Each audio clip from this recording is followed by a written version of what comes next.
తిరుమల, శ్రీకాళహస్తి, కాణిపాకం, శ్రీశైలం, విజయవాడ కనకదుర్గమ్మ, ద్వారక, తిరుమల, పెరుగంచి ప్రోలు, తిరుపతమ్మ ఇవన్నీ కల్తీ నెయ్యి బాధిత ఆలయాలు.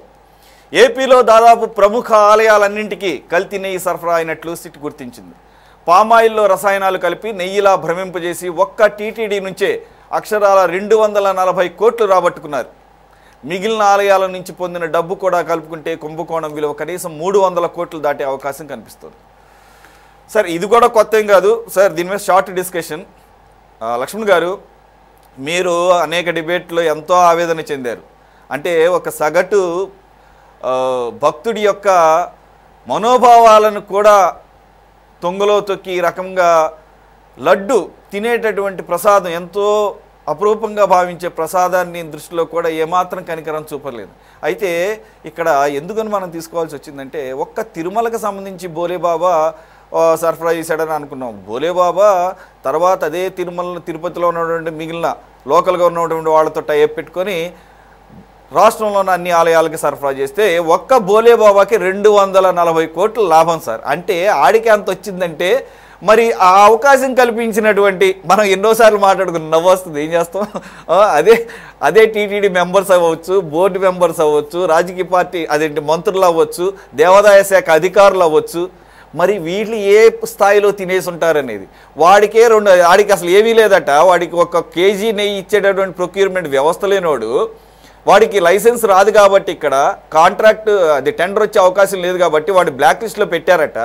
అందు గురించి వాడు ఏఆర్ డైరీ కూడా తర్వాత ఆపేస్తే వైష్ణవి డైరీకి ఉన్నటువంటి టెండర్, వాళ్ళకు వచ్చినటువంటి టెండర్ను అడ్డు పెట్టుకొని వీళ్ళల్లో ఎవరికీ లేదు, చివరికి ఎవరికి లేదు కదా ఏంటి, ఏం చేశారు, అసలు నెయ్యే లేకుండా చేసి మొత్తానికి పామాయిల్ కలిపి మనకి లడ్డూలు సరఫరా చేశారు అంటున్నారు సార్. మరి ఇన్ని కోట్లు ఏం చేయాలి సార్? దీన్ని అసలు తేల్చే వ్యవహారం ఏంటి? మరి అదేమో సెంట్రల్ గవర్నమెంట్, సుప్రీంకోర్టు పర్యవేక్షణలో జరుగుతున్న సిట్ ఇది దర్యాప్తు సార్. సుప్రీంకోర్టు పర్యవేక్షణలో జరుగుతున్నది, ఇంకా బయటికి రావాలి విషయాలు. ఎందుకంటే ఇలాంటి వ్యవహారము దేశవ్యాప్తంగా కూడా జరుగుతూ ఉండొచ్చు, కృత్రిమ నెయ్యి తయారు చేయడం అనేది. Correct sir, correct sir. మీరు ఆ మాట అన్నారు కాబట్టి నేను ఒకటి గుర్తొచ్చింది సార్. మీరు ఆ మాట అన్నారు కాబట్టి, ఎప్పుడైతే మొదటిసారి సంచలనం సృష్టించిందో తిరుమల లడ్డు కల్తీ నెయ్యి, అలాగే వేరే జంతు ఆయిల్స్ ఇవన్నీ కలిసినప్పుడు India today sir, India today national media దేశవ్యాప్తంగా కొన్ని ప్రముఖ ఆలయాల్లో ఉన్న లడ్డూలను తెప్పించి వాళ్ళు పర్సనల్గా వాళ్ళ ఓన్ టీం పెట్టి దాన్ని టెస్ట్ చేయించారట. దాంట్లో కొన్ని ఆలయాలు పాస్ అయినాయి సార్. అంటే మంచి నాణ్యమైనటువంటి ఆవు నెయ్యితోనే లడ్డూలు చేస్తున్నట్లు కొన్ని ఫెయిల్ అయినాయి. మీరు అన్నది కరెక్ట్. ఆ యాంగిల్లో ఇండియా టుడే ఒక్కటే ఆ రకంగా చేసింది sir. Just I want to refer it. అంటే ఒకసారి కనువిప్పయి ఎక్కడ కూడా అలాంటిది జరగకుండా చెయ్యాలి అంటే, హిందువుల మనోభావాలు దెబ్బతినకుండా ఉండాలి అంటే ఖచ్చితంగా సిబిఐ కేసులో నిగ్గు తేల్చాలి, సంబంధించిన వాళ్ళకి శిక్ష పడాలి. అలా కృత్రిమంగా తయారు చేసినటువంటి కంపెనీలన్నింటిని కూడా లాక్ చేసేయాలి. అది జరగాలి, లేకపోతే ప్రయోజనం ఉండదు. మళ్ళీ అదే కంపెనీ మళ్ళీ తయారు చేసినా చేస్తుంది. ఇక్కడ ఎందుకు ఈల్డ్ అయిపోయారు రాజకీయ నాయకులు? అసలు ఆ సెంటిమెంట్ మీరు అన్నట్టు దేవుని నమ్మే వాళ్ళు ఉంటారు, నమ్మని వాళ్ళు ఉంటారు.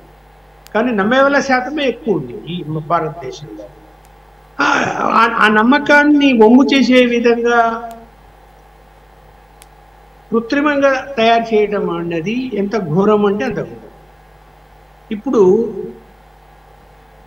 నేను మన జర్నలిస్టులు అందరూ కలిసి ఒకసారి ఒక టెంపుల్కి వెళ్ళాను.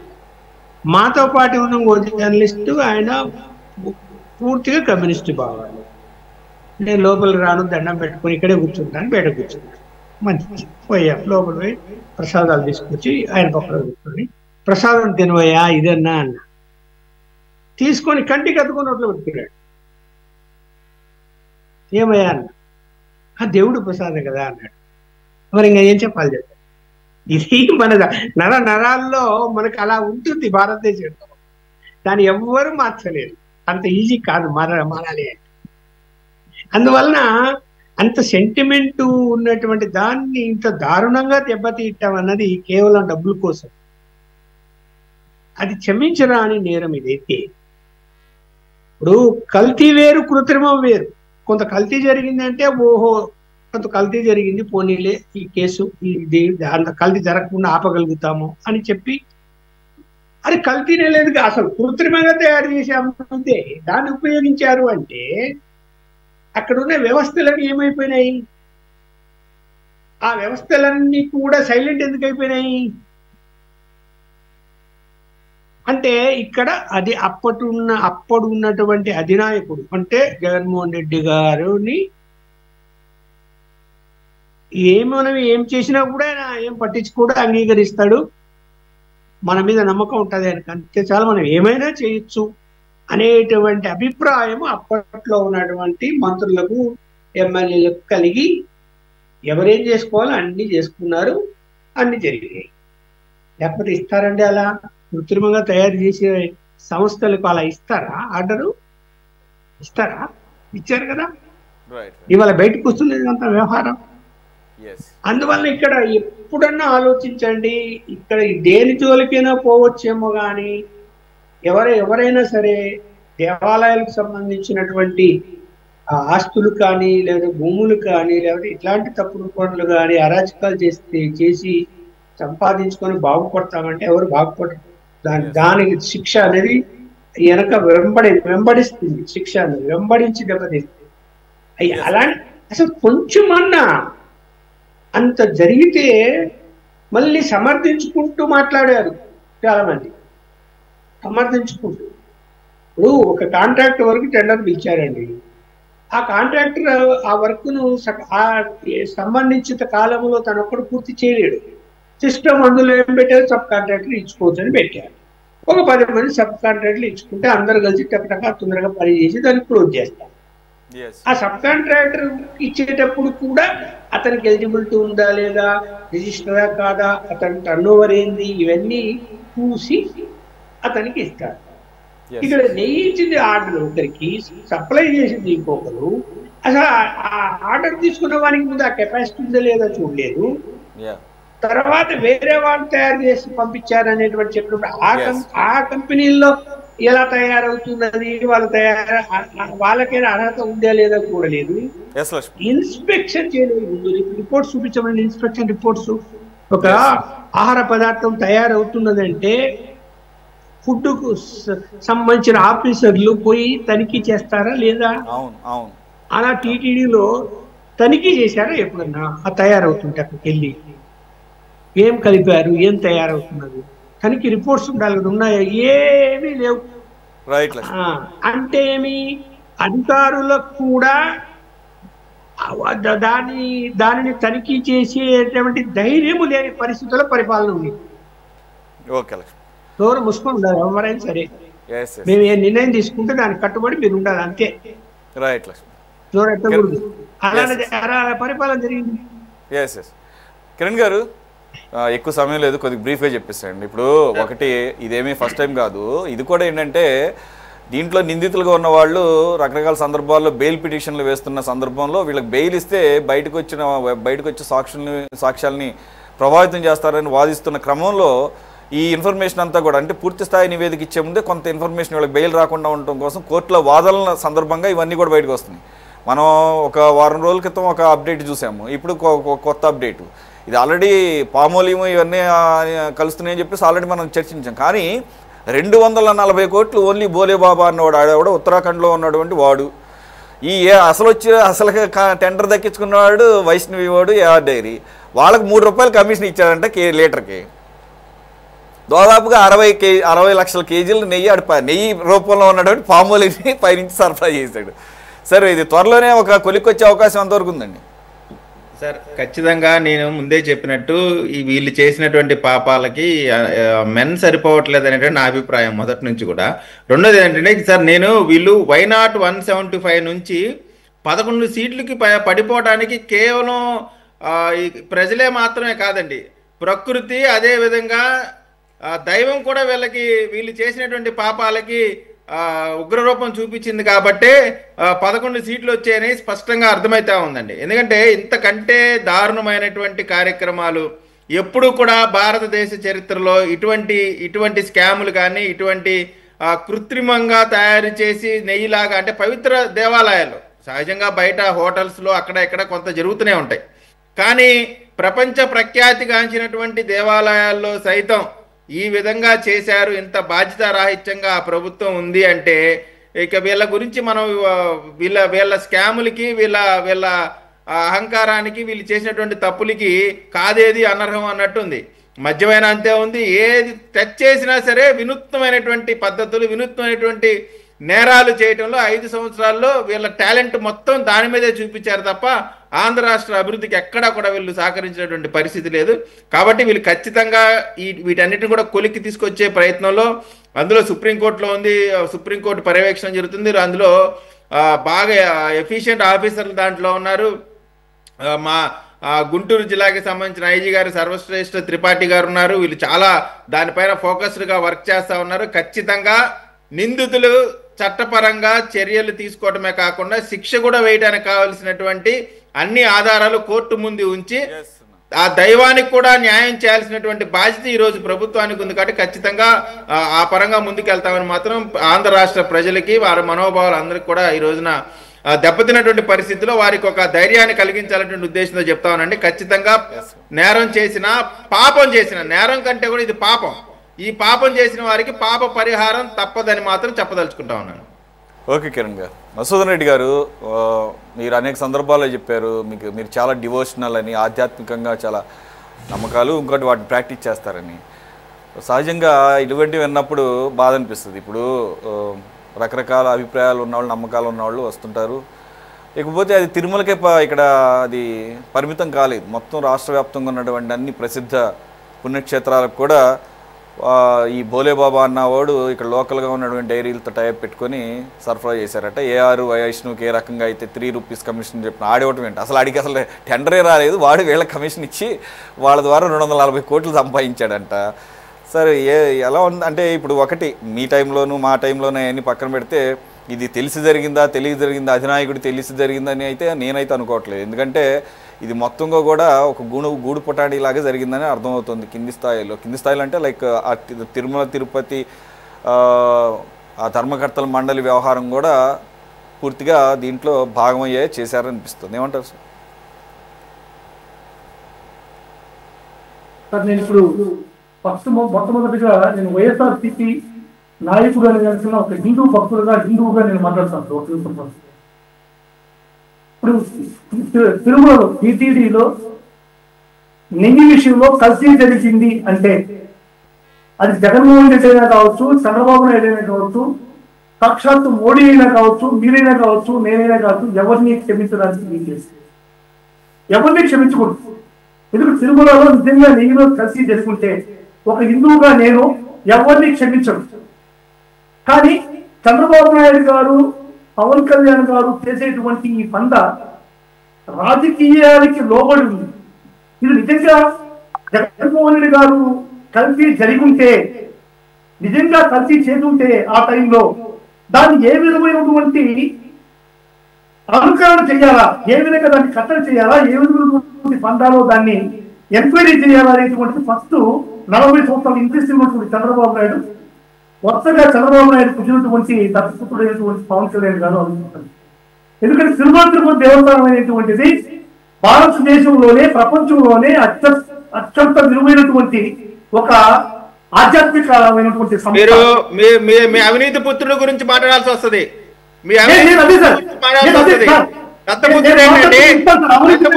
ఏం మాట్లాడుతున్నారు? మీ అవినీతి పుత్రుల గురించి మాట్లాడాల్సి వస్తుంది. నిందలేస్తే కుదరదు.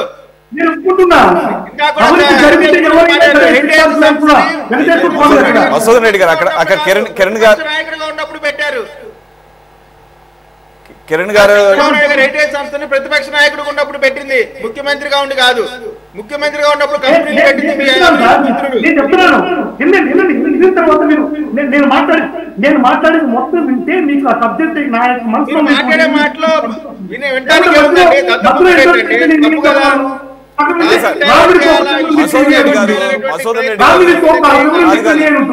కాదు మీరు మాట్లాడింది అంతా బానే ఉంది, కాకపోతే దత్తపుత్రుడు ఇవన్నీ ఎందుకు, ఆల్రెడీ ప్రజలు డిప్యూటీ సీఎం గారు పవన్ కళ్యాణ్ గారు, డిప్యూటీ సీఎం గారు పవన్ కళ్యాణ్ గారు, డిప్యూటీ సీఎం గారు పవన్ కళ్యాణ్ గారు అనుసరించినటువంటి పంట, జగన్ మన చంద్రబాబు నాయుడు గారు అనుసరించినటువంటి పంట ఏ విధంగా ఉందంటే టీటీడీ వ్యవస్థని, టీటీడీలో ఉన్నటువంటి నమ్మకాన్ని, టీటీడీని మొత్తం తాకట్టు పెట్టి రాజకీయాలకు పణంగా వాడుకొని రాజకీయ దురుద్దేశంతో ఇంత సతసాతమైనటువంటి ఇటువంటి టీటీడీ తిరుమల తిరుపతి దేవస్థానం తిరుపతి ఇక ఆంధ్ర రాష్ట్రంలో ఉండటం అనేది మన రాష్ట్రంలో ప్రతి ఒక్క బిడ్డకి గర్వకారణం.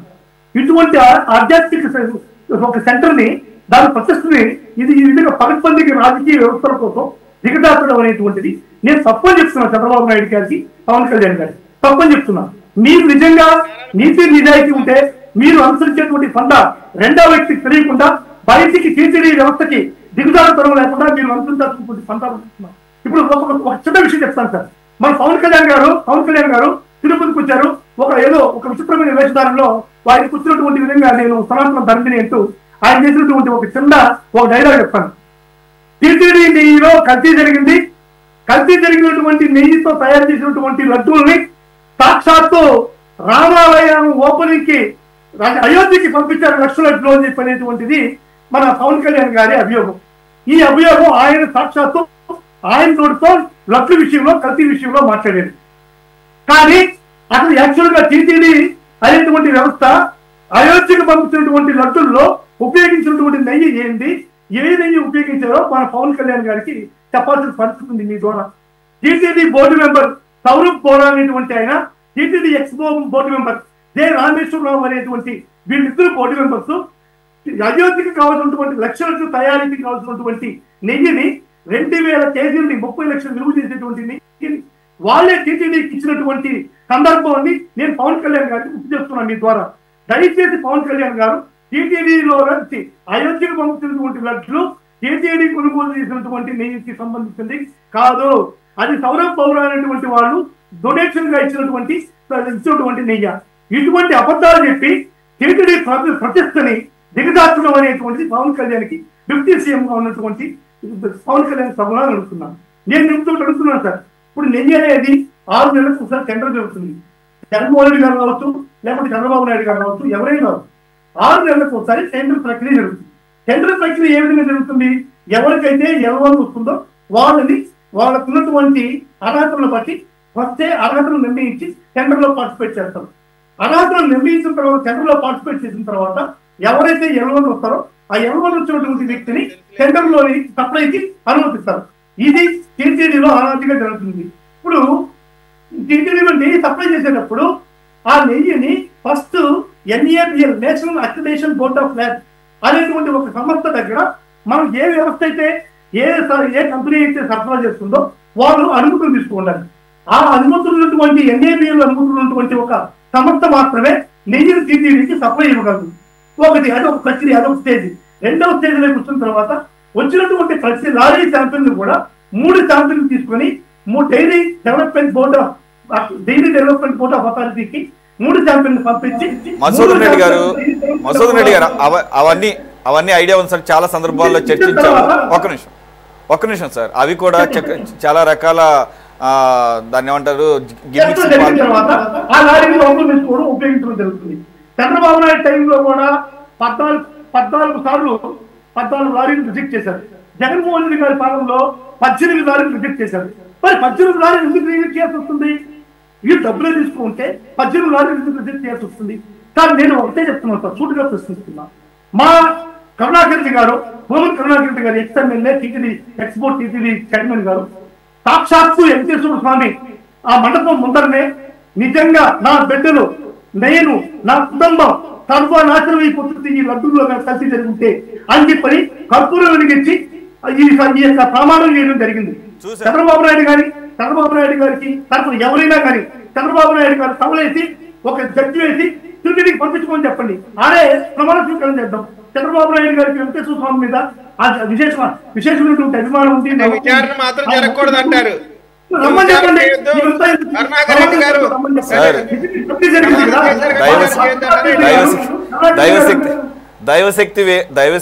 దైవశక్తి మీద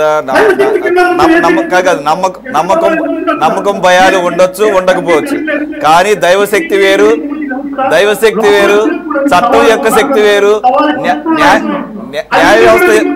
న్యాయ వ్యవస్థ యొక్క శక్తి వేరు, న్యాయ వ్యవస్థ యొక్క శక్తి సామర్థ్యాలు వేరు. కాబట్టి ఆ రకంగానే ప్రస్తుతానికి ఎంక్వైరీ న్యాయ వ్యవస్థలో తప్పు జరగలేదు.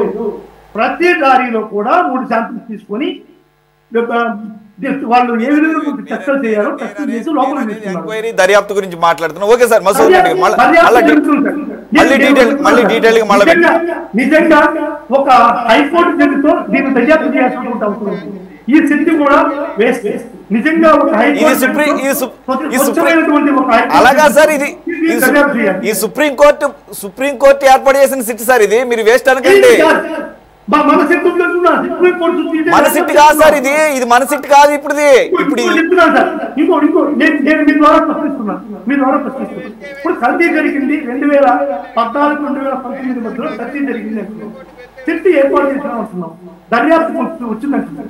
ఈ 2014-2019 మధ్యలో సరఫరా చేసినటువంటి నెయ్యితో తయారు చేసినటువంటి లడ్డూలు కానీ, నెయ్యితో తయారు చేసినటువంటి ఇతర పదార్థాలు కానీ, ఈ యొక్క వెంకటేశ్వర స్వామికి ఉపయోగించేటువంటి ఏ వస్తువులు కానీ నిలువ చేసి పెట్టున్నారా?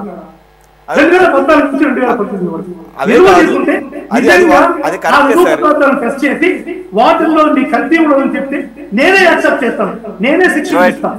వైఎస్ఆర్ కాంగ్రెస్ పార్టీ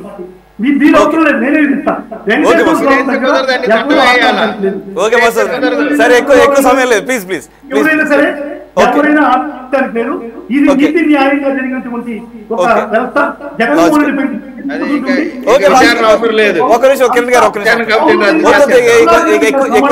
మసూద్ రెడ్డి గారు, యువర్ పాయింట్ టేకెన్.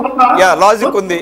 ఒక్క నిమిషం మసూద్, ఎక్కువ సమయం లేదు సార్, ఎక్కువ సమయం లేదు. ఒక్క నిమిషం.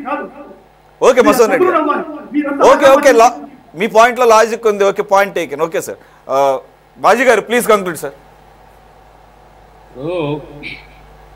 అది కల్తీ నెయ్య లేదా నెయ్యి పేరుతోటి వేరే పదార్థం సప్లై చేశారా అనేది పక్కనుంచితే, తిరుమల తిరుపతి దేవస్థానంతో పాటు మన విజయవాడ కనకదుర్గమ్మ అమ్మవారికి, పెనుగంచిప్రోలు తిరుపతమ్మ గారికి, అట్లాగే కాళహస్తి, కాణిపాకం, శ్రీశైలం అన్ని పుణ్యక్షేత్రాలకు కూడా ఈ ప్రబుద్ధులు ఆ పదార్థాన్ని సరఫరా చేసి పెద్ద ఎత్తున అవినీతి డబ్బుని వాళ్ళు పోగు చేసుకున్న మాట వాస్తవం.